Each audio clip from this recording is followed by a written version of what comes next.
there's one thing that I love, it's hoarding.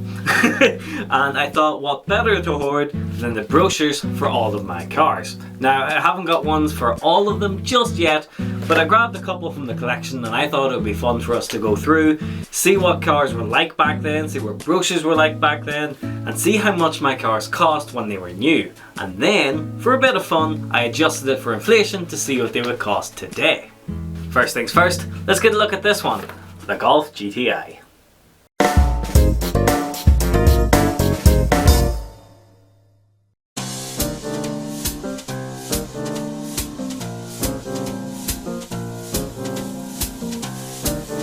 Okay, so I thought it would be cool to start chronologically, which starts us off with the Mk2 Golf brochure. Now, I actually have had this since I got my Mk2 Golf. I put it on eBay shortly after, so I've had this a very long time, which is why it's a wee bit weathered looking, but we'll look past that. So this is a UK 1989 brochure. It covers just the two GTI models, the 8 valve and the 16 valve. The problem with that is the 16 valve was top of the range, so it talks a little bit more about the 16 valve, but there are some bits about the 8 valve. So yes, this is July 89, I think. January 89, sorry.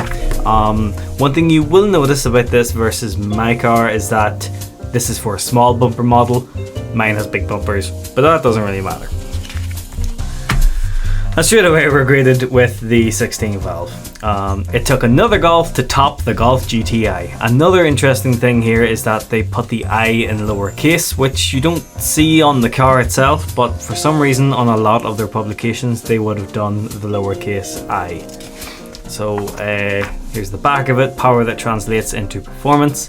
The only reason I'm skimming past these is that these are for the 16 valve. The interior. Now the interior, to be honest, does kind of cover both. Complete control of high performance.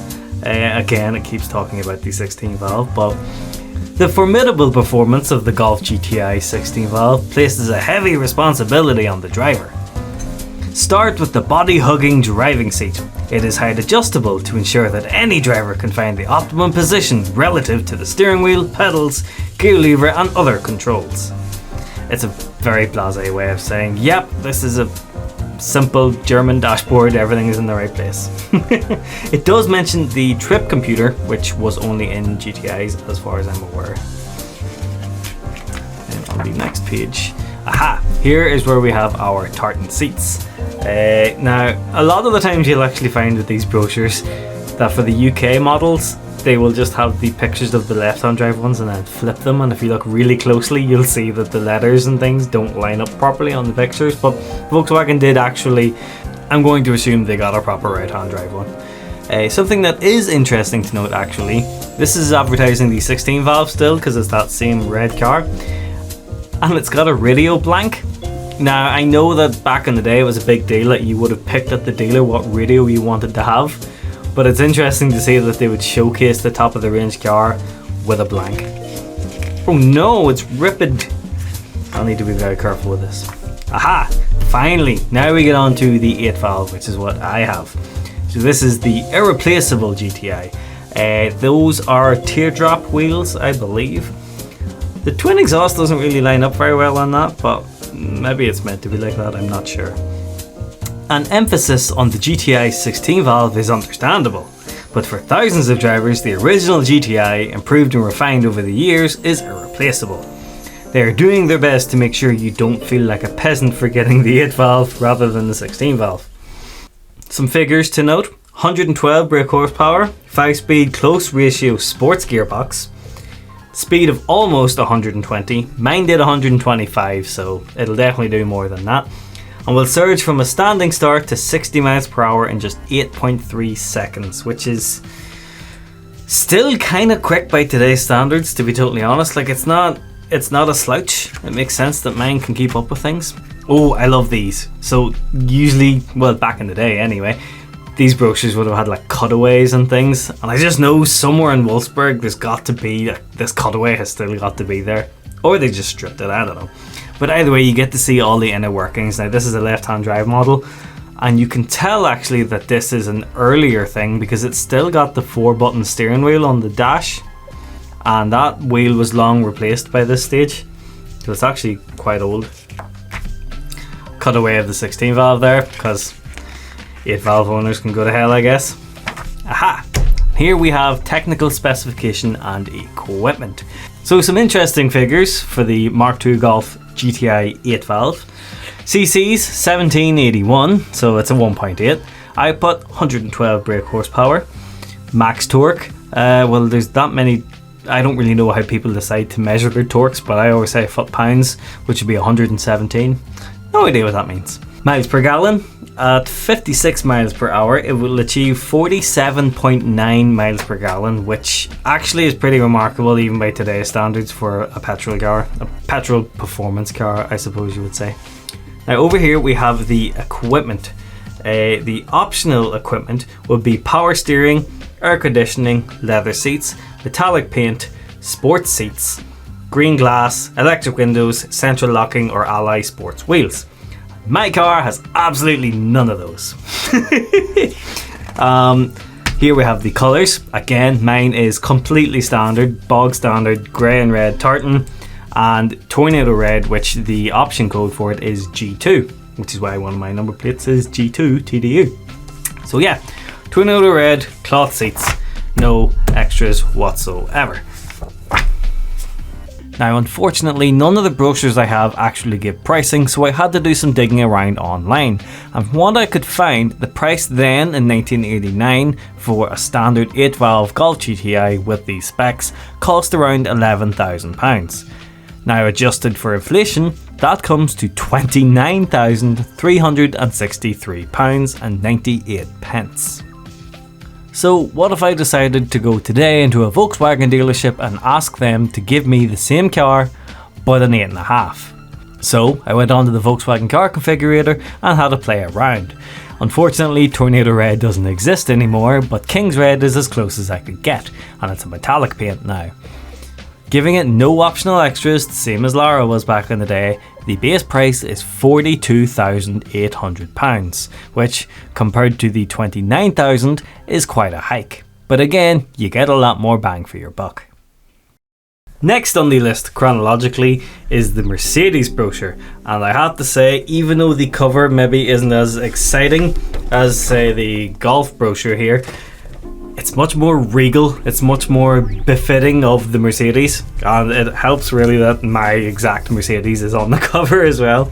Now this is a thick brochure, and a good chunk of it at the start is actually just talking about, it's basically Mercedes pulling themselves off, quite frankly, about the innovative field of automotive technology. And all the fancy stuff the Volkswagen just don't really care about. Like the full first 1, 2, 3, 4, 5 pages are literally just talking about how great Mercedes is, which is so ballsy. What I do really like about it though is that they've got the Sauber C9 in here, and they've also got the service wagon, the S124 service wagon. Really cool. So straight away we get a lovely photo of what would have been the top of the range wagon, the 300 TE24, the 24 valve 3 litre petrol straight 6, same engine that was in the SL. Freedom of movement for individuals. Individualistic, successful, excellent, now improved yet again. But here's the best part. That is, well, not my exact car, but that is identical to my car, and it's really cool to see it here. Without taking up any more space on the road or in the car park, the T-Series models offer considerably more in the way of usable interior space, in combination with the style of an exclusive saloon. Get over yourselves.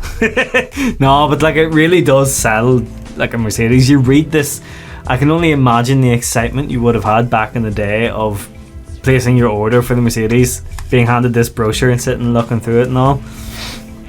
So it shows you all the different seating variations for the wagon, which is really cool, just how, you know, what's the diverse you can have it, because you've got a 60-40 split fold in the back, which means you can have 2 seats folded down, so you can have loads of stuff on one person in the back, or the other way around, you can have 1 seat folded and 2 people in the back. It's really practical, to be fair. Now interestingly, these shots are of the cloth seats, not the high spec leather, and if you look closely you'll see that's a manual gearbox. That's not a very popular spec for a W124, which is kind of interesting, to be honest. Here it shows you the boot, which has the 60-40 split, as I was saying earlier, but also the dog net, which is standard on these as far as I'm aware. So you have your retractable parcel shelf, but you also have a dog net then. And if you optioned it, you've got the back row of seats, so your kids can give the middle finger to all of the cars behind you as you drive along. Now in here, this is interesting for the time. This is a 1989/1990 brochure. I think it's more 1990. Airbags on your Mercedes. I didn't think they actually came in until the later one, the facelift, but I guess they must have come in earlier. So Mercedes really do go over the top with talking about their safety features, talking about your ABS and memory seats and adjustable seat belts and all, just to make sure you're as comfortable and as safe as possible. I don't think modern brochures do this too much from the ones I've seen. I mean, you don't get physical ones anymore, you get a download, but the amount of technology they talk about, they really go in depth about the 5-point multi-link rear suspension and stuff like that, which today they probably make a passing comment on, but wouldn't make it the focal point. Again, more talking about safety here. Seat belts, crumple zones, things like that, which for the time I suppose was very, very fancy. Diesels, something we don't hear much of anymore. This is a full section talking about the 250 TD and the 300 TD. Now, UK models, as I've said so many times in the past, the T doesn't stand for turbo, it stands for touring, which means estate for Mercedes. We went back to the petrols, the lower spec petrols, and then they give the 300s its own section. So they combined it with the 4-wheel drive, the 4MATIC, which I think also had its own brochure, but the 300 petrols got their own section for just how posh they were. And then you have your sport lines. Sport lines basically, I think, lowered suspension, fancier seats, nicer gear knob. I don't really know if it's necessary for an E-Class estate, to be honest. I don't think they were particularly sporting, but you know, people love to see the sport line. Now that's one of the best photos ever. If that had have been almondine red like mine is, I'd have got that framed. That is gorgeous. Now we come down to the colour choice. Now a lot more choice here versus the Volkswagen one, and here we have mine, almondine red metallic, which means that was an optional extra. Mercedes are kind of renowned for their actually not giving you very much at the time. What you got was remarkably high quality, but you didn't get very much. So mine, these are your seat patterns then. So these are all of the fabric, and then you had velour, then you had the leather, and then you had checkered fabric. Now, if you were the owner of my car, you went the extra mile. MB Tex was like a fancier Mercedes' own leather, and they actually barely talk about it, which is weird. There's one picture of it there and no mention of it here, but mine had it optioned, which meant it's a really, really tough, hard wearing leather that lasts, well, we had it in the Fintail and it's still perfect to this day, and that car's from the 50s, 60s even, so you know, it's incredible stuff. But what's really, really cool with this brochure is that it came with attachments. So this is for the 4MATIC, the 3 litre, and that's all of your specs like the Volkswagen one had. And then this is all of your specs for the 300 TD. And what I love is that it gives you the blueprints on the back of all the dimensions. Now I might get that scanned because that's a really cool piece of history to have there as well. But the fact that this brochure is in such good condition is honestly incredible. And there's a wee flap there that you can set it into to keep it safe. Now, what did my Mercedes cost? Now, as you would expect, the Mercedes is by far the most expensive of the 3 cars we're talking about here. But also it's the only one that had any options. So the base price from what I could find online for a 300 TD in the UK in 1990 was £28,610. Now the options on mine were the metallic almondine paint, which was a £684 extra, the MB-Tex leather interior, which cost £162, and the cruise control, which is £348. Now, the one that I don't have anymore was the outside temperature sensor, which was a further £123. So all in, with tax and all the rest, the 124 cost £29,928.76 brand new. So today, adjusted for inflation, that's £74,667. Yikes. Now, what if I went to Mr. Mercedes and asked him to give me a brand new 300 TD? Well, unfortunately, they don't make them anymore, but they kinda do. The E-Class estate still exists, a 3-litre diesel still exists, however it's an electric diesel now, which I didn't actually know they did, so that's kinda cool. But anyway, to get a Mercedes in a similar colour to almondine red, with a tan leather interior, would come to £75,790, which isn't as big a hike as you would think, considering the old one was £74. Now the last brochure is kind of an odd one because technically my Subaru isn't what it once was. So I've got two brochures. This is an original Impreza one. It's basically just a leaflet. And then this is a brochure specifically about the Impreza Turbo. So let's have a quick look at the wagon one. Now this is from the start of the Impreza, so I want to say this is 1993. Is there a date on it? No, there's not. The first page, oh, that's so 90s. Even just the colour of the clothes they're wearing. But it's interesting though, because Subaru now obviously are far more known for their adventurous lifestyle than they are rallying and stuff like that. And in the 90s, if you liked Subarus, you were either a farmer, a lesbian, or you were into rally driving. And the whole adventure lifestyle thing I didn't think was that important with Subaru, but clearly, as you can see from the start here, they were trying to make that their thing. I mean, freedom is a car called Impreza, whatever you want to call it. Like, adventure-y stuff, people out and about photographing. There's a tow bar on it, for God's sake. Like, they were trying to get that adventure lifestyle and it just hadn't quite took off yet. They were ahead of their time. And again, next one, they've got a saloon for some reason. Also, shout out to the weird grille that really early base model Imprezas had.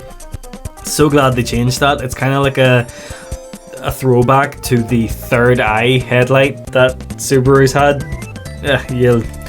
Anyway, you've got Kenny Powers in the background here on his jet ski.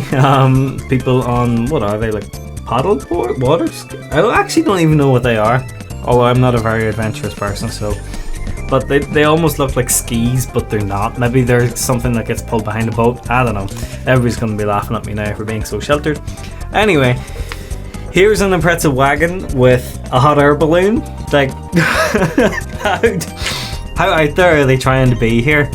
Thankfully, it's not a Beetle and they didn't attach the hot air balloon to the Impreza, but there we are. And that's it. That's what you see what I mean? That's a really short, small brochure. But on the other hand, they knew exactly what they were doing with this one. Not one page in, you're straight in there, rally car. Close relative to the most successful rally car of the 90s. 95, 96 and 97 World Rally Champions. Oh, that folds out. And there's a wagon, silver wagon, so that's basically ME now except yellow. Yet again, Subaru are winners of the JD Power / BBC Top Gear Customer Satisfaction Survey, taking the 1999 Manufacturer's Gold Award with the Impreza ranked top car for the second year running. Subaru were on such a high in the 90s, it's actually insane. And they're one of the best selling cars in America and quite a lot of the world at the minute. Which is crazy when you think about it, because I mean, when's the last time in Ireland anyway? When's the last time you saw a Subaru that wasn't an old Impreza? The evolving boxer engine, Subaru's power source, and look at that. That is gorgeous. Although I would say that, wouldn't I? Now it's interesting actually, all of these have a wee fold out brochure. The Subaru is as quick and safely quick as anything you can buy. They've got lots of quotes here. They're really proud of this thing. More of the wagon. There's a lot of wagon action going on here now that I think about it, which is interesting considering they're talking about rallying so much. I mean, I don't think so many people went and bought wagons after that, but there we are. So that actually is an Impreza Sport. So as you can see, it's not got the bonnet scoop and stuff like that. So that is what Immy would have been in her day, except silver. Now what we've got. And then we move on to the Turbo 2000, which was, we didn't get the WRX I don't think at the time, so you got the Turbo 2000 and that was kind of it. I think, I could be wrong. Then you have the Momo steering wheel and the gorgeous white clocks. Love it. Does that fold open? No, it doesn't. They're very classy looking people. No offense, but I don't think they just got out of that Subaru. So here's a Sport again, except a saloon rather than a wagon. And this is the interior that Amy had when I got her. So the Sports had the high and low box. You can see this extra little gear knob here, which meant that it drove almost like a diesel. You could just let the clutch off and it would move, which was very strange in a petrol car. Then we moved down to the GL, which just had basically different bumpers and stuff from the Sport, but for the most part it was pretty much the same. The interior was slightly different, but not very. And here they're talking about the interior comforts, the only place where road and rally cars diverge. That's actually really cool. So here we have the saloon, and you can tell because it's got the like bulkhead bit here, and here we have the wagon as they're flexing their adventure lifestyle here. Now we just have more shots of the Subarus all over the place, really. That's a really cool shot with the quarry. These must be the only Subarus in existence that don't have rotten back arches. It was probably rotten like 3 years later. And here we have our options. So, well, I say options. Isn't it options? Yeah, it's options. So Emmy didn't have anything, I don't think. Royal Silver Metallic paint.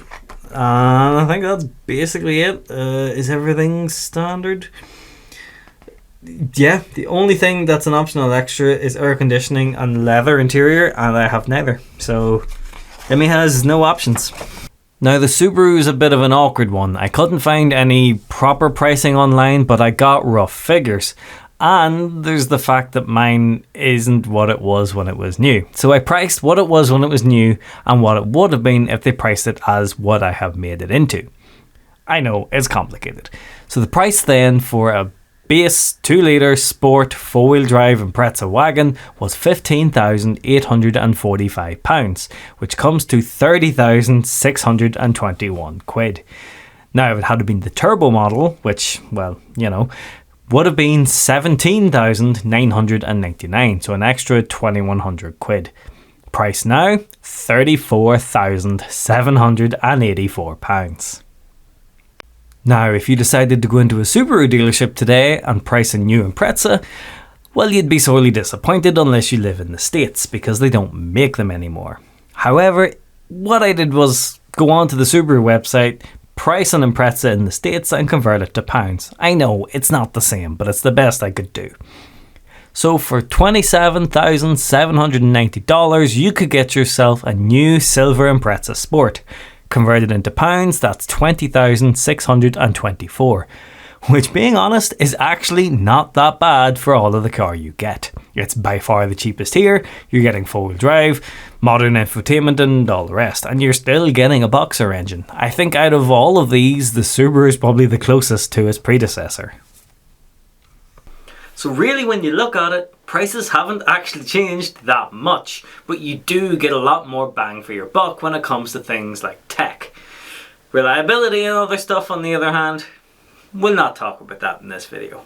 Anyway, I hope you enjoyed this video. Thank you very much for watching. If you'd like more, check out the rest of the channel, subscribe, check out our Instagram, TikTok, all that good stuff. Patreon and Discord and all, I'll put down below. Thank you so much for watching. I've been Tomo. This is 427 Motorsports. See you in the next one, and good luck.